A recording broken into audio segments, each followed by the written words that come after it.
Here in my garden, on this warm late September afternoon, I'm thinking about what I have harvested today, the tomatoes and the squash. But how can I harvest these memories for the future? But most importantly, I'm thinking about the generations to come. How can I prepare for them so that they can harvest in my urban cottage garden?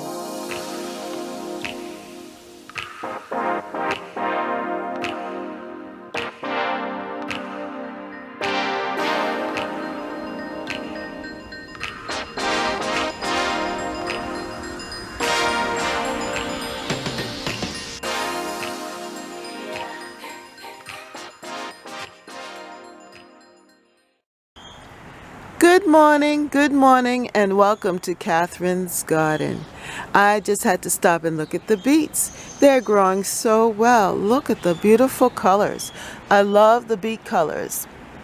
And nature is so colorful. It's just amazing how each plant has different colors that it just emphasizes. And this beet is just looking so good. The beet leaves, yeah, you can see the veining, that it's a maroony color, the stems, and then the leaves are this beautiful green.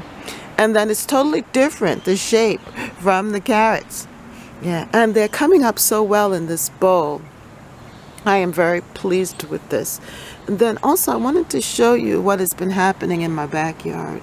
The acorns. Acorns are dropping all over. The squirrels are having a time just burying, digging, and dropping. Not so much in my yard, but in the neighbor's yard, which are just really close. There are a good 1, 2, 3, 4, 5, 6, 7, 8 or 9 oak trees in the yard or surrounding, and so the squirrels are just having a time gathering together what they need for the winter.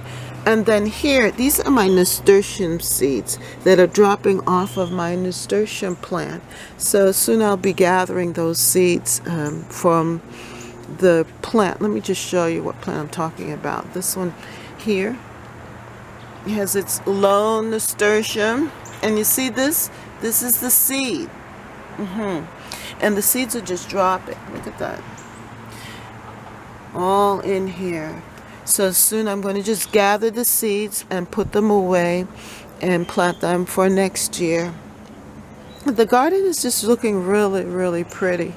And each day we just have to just enjoy what it looks like for the time. And this morning it's a little nippy out here. It's like in the 50s, and but the garden is just responding to the light. And if you just look at how the chrysanthemums are opening up, yeah, the flowers are just developing. Such a beautiful coloring. I am so glad that I invested in purchasing those chrysanthemums at the time. It was such a good deal. And because I love chrysanthemums, it was just perfect. The timing was perfect. And so I am now reaping the benefits of that purchase. We spend our money on what we think is most important. And if we love something, then we should invest in it. And that's how I look at it. And then there are 3 levels of investment to me. There's the short-term investments, which would be the chrysanthemums. Then there are the mid-range investments, which would be the dahlias, because I'm going to have to dig them up and reuse them. And then there's the long-term investments that we have. And with that would be, let me just swing around slowly. The long-term investment in the garden would be the trees. Yeah, my fruit trees over here. That's our long-term investment in the garden. Something that you may not get immediate return on, but over time it will grow. Now, I was very fortunate because my Asian pear tree produced small pears, but yet edible, and the apple tree and the peach tree produced, even though the fruit was kind of damaged. But that's something that I'm going to have to work on.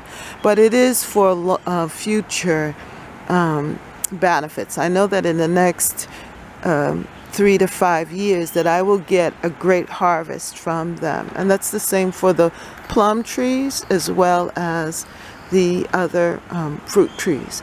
But like, for example, here, these begonias have given me such great beauty and joy for this season.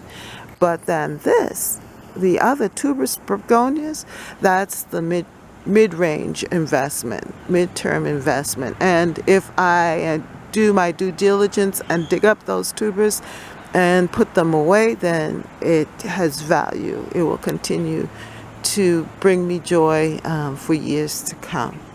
Yeah. So that's just the way life is.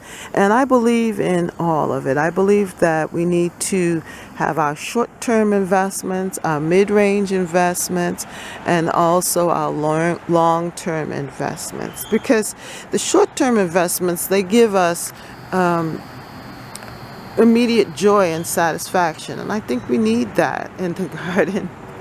We need to get results, quick results, to keep us inspired. But then we also have to look and invest into our future as well. And not just our future, because when you're growing food like fruit trees, that's going to be for the generations to come. And when I'm gone, whoever lives here, if they value vegetables and fruits and things like that and gardening, they will benefit from the fruit trees. And that's what happened to us, my family, when my family moved into the home that they're in. Look at the squirrel here. Let me just show you the squirrel. Busy as a bee. Look at him. Just digging in.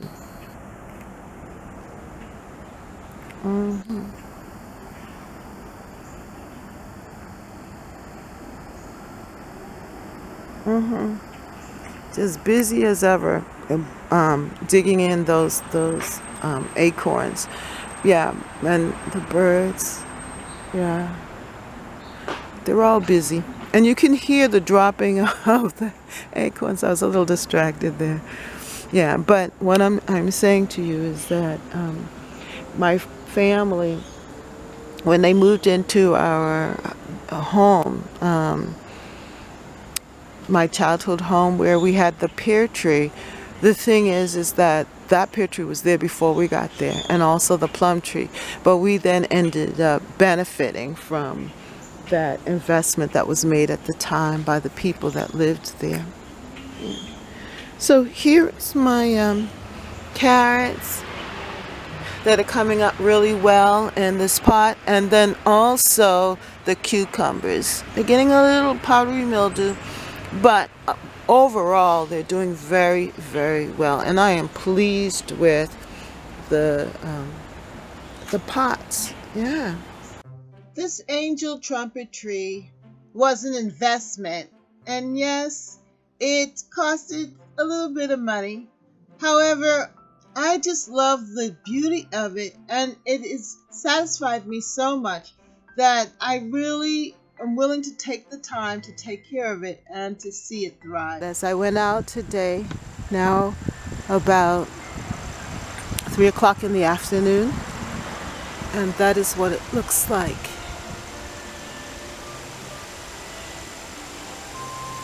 And there are plenty of more blooms to go.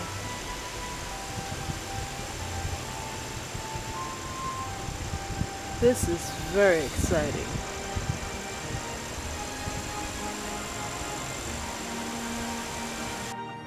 My husband wrote a song, and it said, "Life is what you make it. Some make it good and some make it bad."